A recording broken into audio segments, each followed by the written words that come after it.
Hi there everyone, welcome back to the channel. I'm the GCSE science teacher, and in today's video we're going to focus on the blood vessels and blood. If you find the video helpful, feel free to like, comment and subscribe. Thank you for everyone who has already shown support to my channel and also my Instagram and TikTok. Everything's at the GCSE science teacher, and yes, I am a real life science teacher. I teach biology, chemistry and physics and have done for about half a decade now. So if you do want some support with your GCSEs, feel free to join our community. Thank you so much. So let's start off with the components of blood. And when we think about blood, we often think about the red blood cells. These are specialized cells you need to know for GCSE. And they're specialized because they do not contain a nucleus. And that's because they actually have a very special protein in called hemoglobin. Hemoglobin is a protein which has a high affinity for oxygen. So it likes to hold on to oxygen and transport it around the body for respiration. Remember, respiration is the breakdown of glucose to release energy, and that can be done in an aerobic way with the presence of oxygen. Red blood cells, like I say, are specialized, and that is also because they have this biconcave shape. They're like flat discs, and that increases the surface area that they have, therefore, the ability to take up lots of oxygen. Um, Also in the blood, you have another type of blood cell, not a red blood cell this time. It's a white blood cell, and this is part of the immune system. There's two types of white blood cells at GCSE you need to be aware of. So you have your phagocytes, which are responsible for engulfing and breaking down pathogens. You also have your lymphocytes, which are responsible for releasing antibodies, which are very specific and complementary in shape to the antigens found on the surface of a pathogen.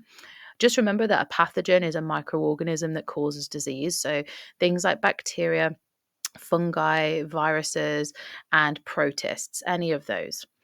In addition to these two types of cells, we also have platelets, and platelets are kind of a protein structure that actually help form scabs. And platelets are vital, really. If we didn't have them, we would actually have a condition called hemophilia, or you'd be called a hemophiliac, which means that you essentially are at risk of bleeding out or bleeding to death if you get an injury.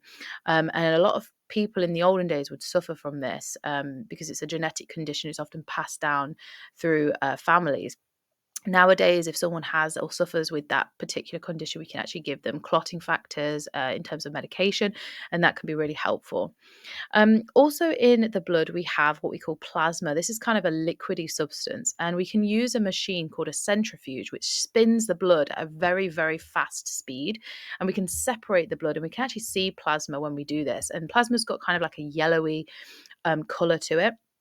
And plasma is responsible for holding on to or containing carbon dioxide specifically. It can also contain other substances like urea, but carbon dioxide is an important one because remember, CO2 is actually a waste product of respiration, and that is exchanged out when we exhale. So when this blood travels to the alveoli in the lungs through the capillaries, it can actually cause or be released through exhalation, and that's as a result of gas exchange. So that's something also to be aware of.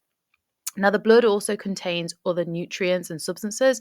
So, glucose obviously is one of them, and hormones as well. So, these are chemicals that actually cause a response to happen. So, the blood is a really amazing mixture of substances, and it's responsible for keeping us alive, essentially. So, if you watched my previous video about the heart, you'll know that I talked about this briefly. This is essentially what I was alluding to. So, some organisms actually do not have red blood like we do. Some actually have blue blood. And this is because of, instead of there being iron in their hemoglobin, they actually have copper. And that's what gives it this blue appearance. Now, specifically, I'm talking about this organism called the horseshoe crab. And if you're thinking of studying A levels, this is something you may actually get taught a little bit about.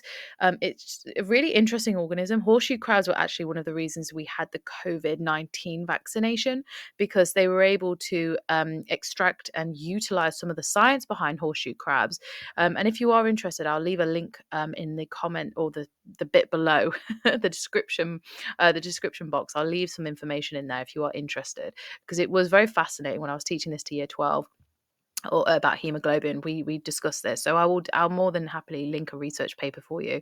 Let me know what you think in the comments if this is something that you're interested in. Like I said, though, the red blood cells, we've talked about this already, they have a biconcave shape. They are essentially useful to help with respiration by transporting oxygen around the body. Hemoglobin is that vital protein that is needed. I just thought this was quite an interesting bit of information for you guys.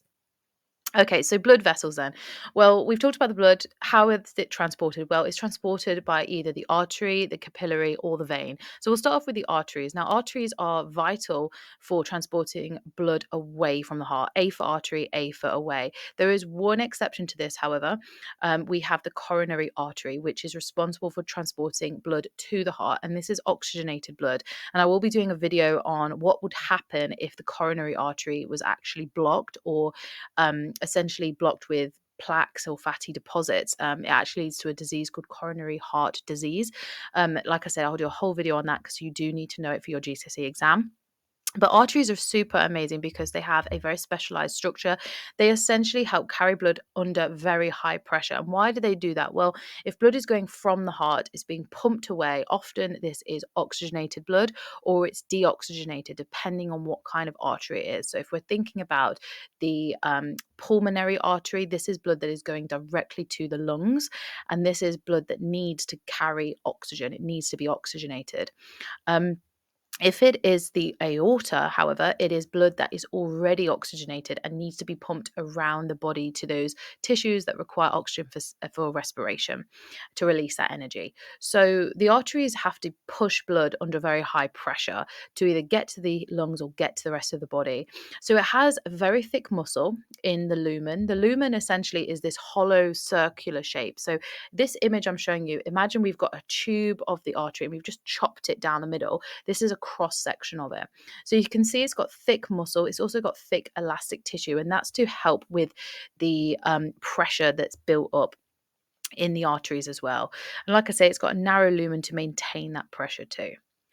So how does this compare to the veins? Well, the veins actually has a slightly less muscular structure.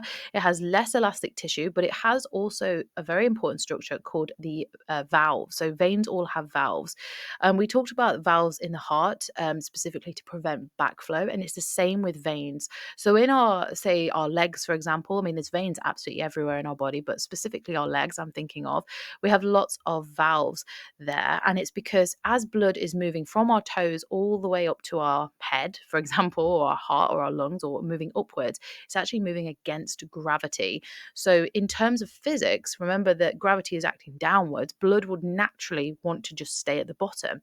So, what's moving it up our body? Well, it's because these valves, as the blood's moving up under high amounts of pressure, the valves prevent it just falling back down. That's kind of one way to think about it. But also the backflow in the heart, prevention of that, it stops the blood mixing if it's oxygenated or deoxygenated as well. So if you ever are asked in the exam what the purpose of valves are, you want to say to prevent backflow. It's just to keep the blood moving in one direction, kind of like a diode, actually, if you think about it in a physicsy way as well. Anyway, not only this, remember that veins are essentially useful for transporting blood to the heart. So, if we think about the vena cava, that's a vein, a major vein, transporting blood to the heart. We've also got the pulmonary vein as well. So, two major veins that we need to think about. And then the last one is the capillaries. So capillaries are much finer, much smaller, and we can actually often see the effects of capillaries when it gets hot or when it gets cold. If we think about vasodilation, vasoconstriction, depending on the temperature, we can actually see our capillaries coming through our skin. If you're quite fair in complexion, you can actually often see like a flushed effect if someone has their capillaries raised to the surface. But capillaries are very useful because they have very large lumens. And essentially, what they do is they connect arteries and veins together. So, I mentioned the alveoli earlier in the video, which is found in the lungs. The alveoli transports one red blood cell per at a time. It's often one cell thick to ensure that gas exchange can actually be occurring at the alveoli to allow carbon dioxide out and we exhale that and oxygen back in. So essentially, wherever you see capillaries, you often think about there being a lot of exchanges of substances, whether it's gases, whether it's glucose, etc., etc. I hope you did find the video helpful. If you did please feel free to comment down below what part you found helpful, or if you want a video suggestion, I'm more than happy to make those. I am thinking towards the end, as it is coming to the end of 2023, would you be interested in a top tips video, or how to start the new year in a positive way in terms of revision? Some tips I've discovered over the years that have helped students. I'm more than happy to do that video for you. Just let me know in the comments. Thank you if you've already subscribed. If you want to join our community, you're more than welcome. It's absolutely free. Just press the subscribe button, click the bell so you don't miss any uploads. I upload every other day. So if this is something you are interested in, especially as we start heading towards exam season, before you know it will be there, I'm more than happy to help you out on that journey. So do feel free to join us. And like I say, I also have an Instagram and TikTok. So I've been the GCSE science teacher and you have been curious. Thank you for your time, and I'll catch you in the next one. Bye.